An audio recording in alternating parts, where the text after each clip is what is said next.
Nous sommes très contents de vous avoir nombreux à l'attente de ce programme. Nous commençons la semaine, donc avec beaucoup de force, parce que Dieu nous a protégés, beaucoup d'énergie. Et nous allons croire que la semaine sera vraiment une semaine de bénédictions, pleine de bénédictions, et une semaine où tout le monde pourra réussir. Alors nous allons réussir ensemble, avec vous, nos téléspectateurs, avec vous, nos abonnés, nombreux en ce net moment, qui nous suivent. Nous sommes très fiers de vous. Alors nous allons tout au long de cette émission avoir deux rubriques seulement, parce que là, je crois, diététique, c'est pour demain, apparemment.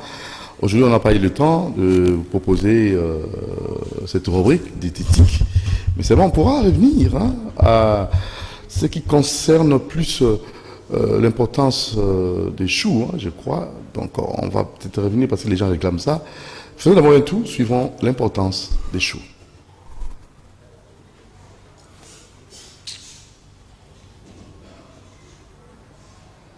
Voilà, je crois que on nous fait signe qu'on doit revenir juste après. Mais seulement nous signalons qu'on aura trois invités donc, dans notre rubrique sujet du jour. Il y a d'abord Maître Cédric qui est déjà là, ça fait longtemps. Maître Boni. Voilà, mon découdou, mon sentez-vous bien? Téléspectateurs, nous sommes bien, ça va. Ah! Oui, bien, mon boutage est tout ici au thé. Non, ça va quand même. Bon, on a déjà dans la ville. Ça dépend de ce que vous allez. Il y a où tu communes? Quitter la ville. En fait, c'est qui est. Vous avez pu mettre au monde habituellement. Bon, habituellement. À 6 heures, 5 heures. Oui, en fait, on a une ici pour qu'on a comme ma ville. En dehors, il y a bon embouteillage et donc il faut quitter déjà avant 6 heures juste. Donc on aura 5 heures. Donc ce qui fait déjà qu'à partir de 5h10, 5h30, 5h45, il faut nazala déjà là pour que, et là ça fait plus ou moins 20 minutes à 25 minutes nazala déjà dans la ville. Donc c'est question seulement de s'arranger parce que là il ça rend qu'on vend à 1 heure du temps dans volant. C'est mieux. Dans l'équipe embouteillage et je suis déjà en ville. Donc vous craquez, hein? Bon, je vous dis vrai, parce que Soko Longwe en plein 7 heures déjà, c'est 1h30 dans les embouteillages, donc ça fatigue. Très bien. Alors, on va revenir, Maître Loulou sera des nôtres, et il y a aussi Nabi Okito. Les trois invités que nous allons recevoir, Nabangoto Sola Mingi, Likambo Estali, gouvernement Sama Lukonde, et surtout que faire pour Makamango qui est Bosso. Et on va insister sur l'administration, n'est-ce pas? Effectivement. Pourquoi l'administration? Parce que moteur et fonctionnement et état, ils ont administration. Donc, Mboka et Tambolaka, na administration. Fonctionnement nango ezalaka administration. Donc yango wana et sengeli et sikawana ebonga po ete tokoka ko manyola makambo ko kende liboso parce que ceux qui ont lobby que tokende na ndenge makambo ezebele ya kosala mais na bandi ete ceux qui to bongisi administration tokoki ko bongisa makambu ebele na mboka na biso. Et ça très important. Très bien. Alors, on va revenir. Il y a aussi Maître Lou, Auto Kokoba. À mon avis, pris dans l'embouteillage, apparemment, Maître Lou. Bon, honnêtement, il y a l'embouteillage comme télésaté. Ah. Votre micro. Donc, il y aura 24, hein? Spécialement dans mon embouteillage, parce que j'ai à disposition pour tirer votre amplification. Ce qui est important, c'est quoi? Bah, tu vas à côté à parler du peuple au côté à 24. Bah, tu vas à côté à Nyangwe, au côté à 24. Ce qui est élément ça peut déjà aider. Mais parce que là, ça la mission casse embouteillage, il y a une incompréhension de ma chauffeur. N'a rien à apprécier. Il y a au quelque part. Tous à apprécier. Montunio soit apprécié. Je peux comprendre médecin à apprécier qu'il va bien en hôpital, il y a Kawan et Zayo. Moi je peux comprendre. Et puis on a besoin de sens contraire, la sens contraire. Ah, ça c'est pas normal. Il y a un truc qui se respecter notre bande et puis nos habilifications on a bâti par élément. On n'a pas besoin de kamususu. Élément télémiwana, sur la tourne bino. Sur tourne bino to télémi. Tout s'appelle les mango. Bon, commis tout ça. Parce que là, à commis tout ça. Pour la maman moi gagne l'élément. Parce que les mazo gagne les là. Tenga so na gagne ngo sambwe. Donc faut commis tout ça. Donc l'élément va gagner les face. Olebi?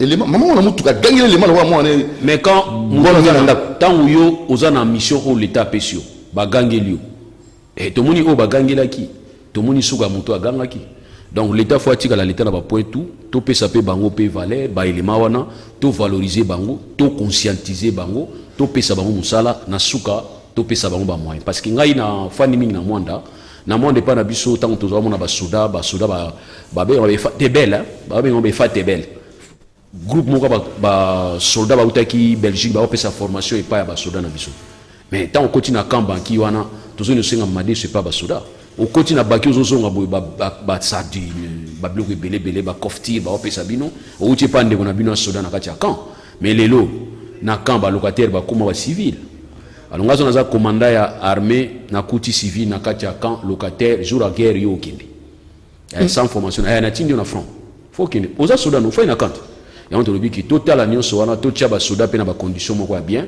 et que ça la bien parce que soda ne peut pas na on comprendre que soda fa na front ba benga que moi si na yo atikala na camp ba benga na ba remplacer soda mususu ça c'est pas normal et en plus je peux aussi pas comprendre que na niveau ouest guerre ezate ba soda ba zebele koto c'est sans sens or normalement place guerre ya ligne place ba tia zone tampon moko boy comme ça force pays à la wana na ba moyen et permettre à ce que ennemi ya kana été lobi na ngopé sa félicitation na force armée congolaise to yiki ki ba neutraliser ki ba rebengo moko ba yaka bango ba yaka ndengwana ba yaka tena ba avion ba pachete ba yaka 10 so ba 10 ba ko terroriser sur territoire mobimba bango ka 10 donc ba ki informer que état de siège déjà proclamé ba été quand on dit on ba motomboka papa yo bana nous bazana difficulté yo mona nda bazana difficulté ba quartier ba yako aider yo tomogeli bango hein yo nda mo ezopela moto bato ba ina mayi bali ko finga bango et c'est zarandi ngona nda ko ezopela moto après yo na muto ayena mayi libanda obani ko bete mabanga donc c'est que profiter na sima moi ah mais c'est que donc yana bisa bino jour wana ke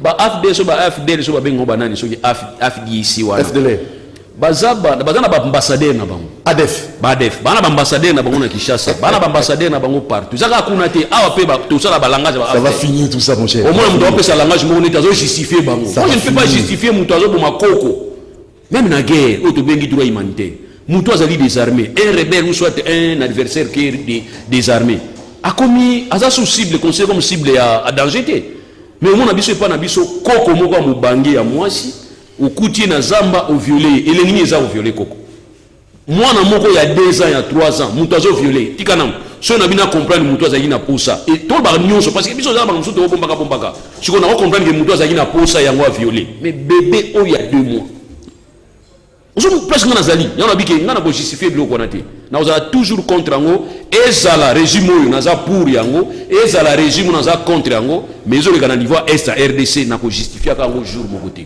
ba israélien ba juif ba putanaki ba putani na ba palestinien soki juif moko akufi za matanga biso nyonso est-ce que mona gité na Charlie soki Charlie Hebdo soki Hebdo Charlie to mona gité na za makambele o pesa nga kanda na moni président moko africain azole le makamba Charlie Hebdo vieux boni ya Bénin allo wapi mais vieux o akufi li mutu kuna na makamba Charlie Hebdo bien comment pendant que na RDC batu bazo kufa chaque jour mutu ba le lati oh mutu o pesa ba message à biso bato zo message à condolence chaque jour Moni Congo, ba président bato zo ba message à condolence chaque jour président africain bazo kota ba enfin na ba mona on dit ka moza tali RDC mais nzo bozo na que RDC so ge mais ça va finir je vous assure ça va finir mais oui ngana zo nge finir et ici là moni hein et ici là ba été et ici là alors on va faire un tour rubrique d'esthétique on va revenir après pour mettre Loulou na ndeko na biso Cédric ba moi temps hein ya bo hein bon on va prendre le sujet du jour c'est parti.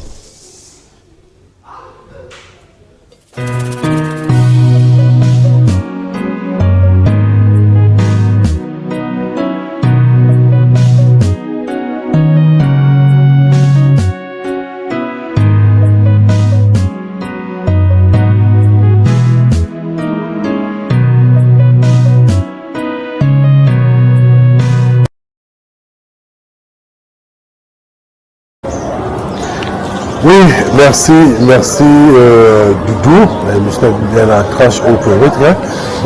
Génie Corombalanda.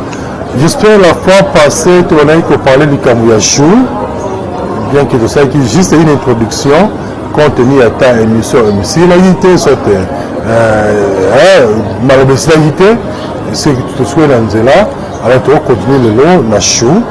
Tu vas dire que chou na kala, moi, révision rapide, un peu de côté. Tu vas dire que chou na kala, qui réservé, j'avais pas de médicinal. C'était juste 2000 avant Jésus-Christ. On a qu'ils ont comme plante médicinale. Et puis, tu vas dire qu'à l'époque, ils avaient maintenant qu'ils sont mini, la base, ils ont mis ça. Soit tout les choux pressés, mais ils ont appelé Simon Saison Mélissa pour que moi, là, ma belle m'a ébélé. Alors, on avait aussi ajouté que le peuple romain, donc l'Italie, hein, parce que Rome, les gens en Italie, romain, d'autres nous avons parlé, mais italien, on a vu au Congo, mais quinois, comprendre, hein. Alors, romain, on va découvrir que chou, non seulement, azali bien pour la moitié sur le Mélissa, mais azali peut antidote. On découvrir que chou, azali peut prévention contre l'ivresse. On comprend aussi que chou, azali peut antiseptique, en fait, azali désinfectant la caille à pota. Comprendre, on a besoin de la vie qu'on lycée, moi, on a besoin de bien qui cherche ça. Nous, ceux qui ont mis à Massanga, on remarque vraiment tout ma poisson, on a servi au moins chou. Mais pour dire ça, on a ignorance, mais chou déjà, on a un peuple romain, pour la baron, souvent, on a Massanga, on a un chou, et puis qu'ils ont lié pour qu'il y ait un là où on a quitté. Je vais donner juste un exemple. Je vais dire la Timothée de là-haut. On va vous souvenir bien à Massanga, au moins on met la huile d'olive. On a peut-être 2 courants sur huile d'olive. On m'a dit on a peut-être 2 cases sur la moitié. Pourquoi? Parce qu'avant de la salle, on a l'huile d'olive. C'est le chou qui a bon. On a prévention pour la ivresse. Et puis, c'est ça aussi pour le peuple romain.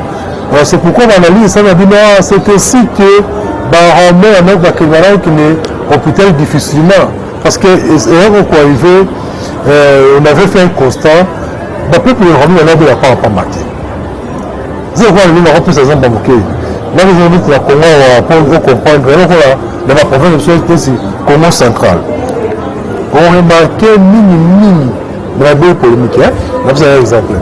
Mini, batandu, bambata, mon ami, il y a un peu de batandu, bambata, besingombi. Maintenant, on a 100 ans. Mais à 102 ans, vous avez réfléchi bien à la bien. C'est par rapport à l'alimentation, non? Alors maintenant, c'est pourquoi on reçoit une analyse. On avait dit maintenant qu'on découvre l'aliment mini batouana pour permettre de base à la une longue vue. De ça, dans la conférence, moi, j'ai un bon mot. On va décoller la vie, Naba Kassaya, Naba Congo, Balai va mine à Okili. Voilà, mon église, église Peigné, là, pas pasteur, on va vous Malachi. Dans cette conférence, on a thème qui alimentation et les plantes appropriées pour être viril dans mon foyer. Donc, il y a qui est là qu'on on va couple, on va zalakana, papa zalabo, pikiriki bobokumu, wanjoto. Alors, tant que ça qui est conférence, on a l'église à pasteur Wallo, Moutiera Malachi, dans l'église Pénienne. Et pour ça, tu as appelé question. Naba Congo, Naba Kassayen, Bana Omela Ming. Église Omeka, Bakongo Omela Ming. Voilà, tout ce que vous avez, Naba Kassayen, Naba Congo, Banani, Oyabotaka Ming, Babio, Bakassayen. Moi, je pensais à Taliban, tout ce qui. C'est pourquoi on va mini, pourquoi on va la mine à Wakili. Sauf que l'église a une réponse. Ouais, et ça aussi, tu as vu la chou. L'analyse, ça mène à mon avis, c'est pourquoi le peuple romain c'est par rapport à la consommation régulière de la chou. Ouais, c'est ce sens-là maintenant. D'où maintenant, le monde a voulu maintenant, les scientifiques, maintenant ça se analyse pour connaître quels sont les vertus cachés vraiment Yachou. On a découvert quoi? Donc, comme tout le monde s'en va là, dans que les bancs, dans que les bancs, et nous sommes à un moqué. soki bonozala communique émission miseli oleki na cabinet na Carrefour de jeunes mosika te na pongabi kotika na kati ya lopango na Carrefour de jeunes okoya bâtiment étage première porte okoya na osuma livre na koma okoya balivre oza découvrir une vie saine livre epala kaka babilo oyo okoki kolia baplante oyo okoki kosalela mpo osoli bamaladi okoki dérange yo naza na problème ya hernie na problème ya stérilité na problème ya trouble sexuel na problème ya hémorroïde na problème ya bébé o maladi ya ndeke tout na kati ya livre na koma ezali natia mpe na koma mpe livre mosusu ezali comment on peut traiter les maladies de la tête et des voies respiratoires on a diabète naza hypertension naza hypotension naza problème ya liboma tout service na koma na mpe eza oleki na cabinet okozwa yango ne t'en faites pas mais numéro moratelier 081 81 14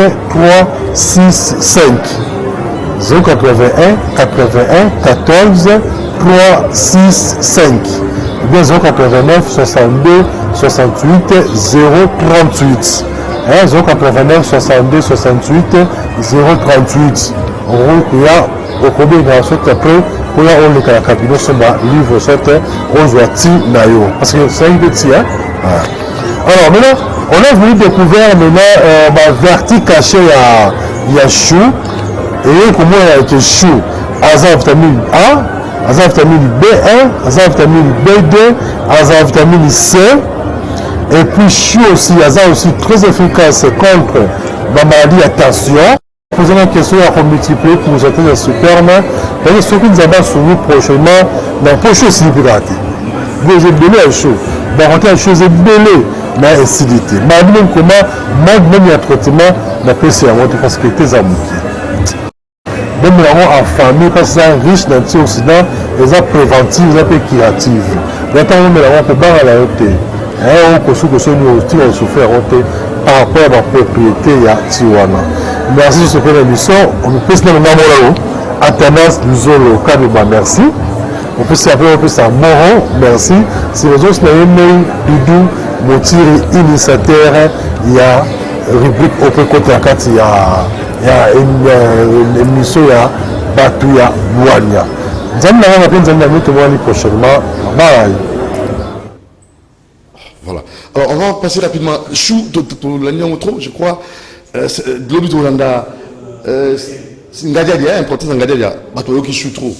Toi, besoin de importance en Ngadia, je crois demain, nous sommes là en Ngadia, ou là en Ngadia, on a le Yenge, oui, vite, là, on peut la maladie. Donc, je crois demain, pour Zongo, Ngadia, et Malade Mounangoza, Danini, et ça, génie Moko, ça fait mailler les pots dans le Congolais, il y a un rapport, il y a génie Congo. Donc, pour nous, Italie chou. C'est même Mobimba, vous matière, donc lobby bourgeois, Ngadia, importance d'Ango. Place à notre sujet, c'est parti.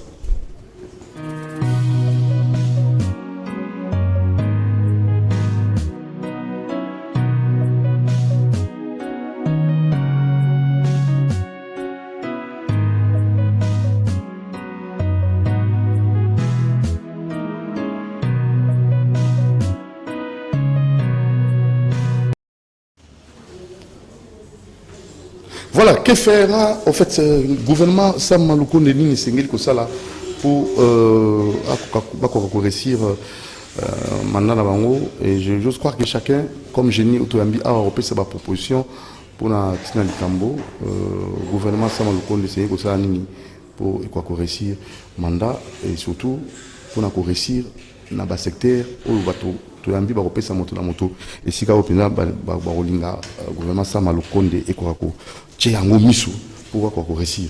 Alors, toqué rapidement, la troisième invité, on a présenté Nabio Kito. Bonjour, coordonnateur à Banama Martyr. Bonjour, Fabna, Bandekona Bissonioso, Pibandek Bazana Technique, Nioso, Mauvais Chandé, Badan tout ça, Bandekona Bissonioso, Banana Technique. Micro, oui. Bandekona Bissonioso, tout Banana Technique, merci Mingi, merci na. Nzambe oya kela mokili merci pena mokonzi ya mboka oyo apesi sagesse mingi azolakisa misala mpona kosobe congolais merci pena mapinga merci na service d'intelligence merci na baconseil ya chef de l'état merci na Maman Marthe Oyaboti, président de la République. Pour tout ça, moi mingi, tu peux ça merci na batutu, mais maman na tu peux ça merci parce que c'est elle à elle yenda va nous contrôler va devoir. Félix, vous savez devoir non? C'est cette maman là. Donc merci na maman pour aboter la biso ingambe mobali oyazo dinga ko sauver mboka elongula mboka na esikezali. Fachi solide, pas mi alili ezalio. Merci. Alors, ok, il y a un sujet. On a évité, comme nous avons le micro, Toti Kayo, Nabio Kito, gouvernement Samalou Kondé, en tant que génie, nous avons la proposition, nous avons ça, le secteur, nous avons l'ingé, nous avons Tchamisu, pour Manamboka, la solution, Makambo, et Zago Tungisabang. Ah ouais, Samalou Kondé, je commence spirituellement par là.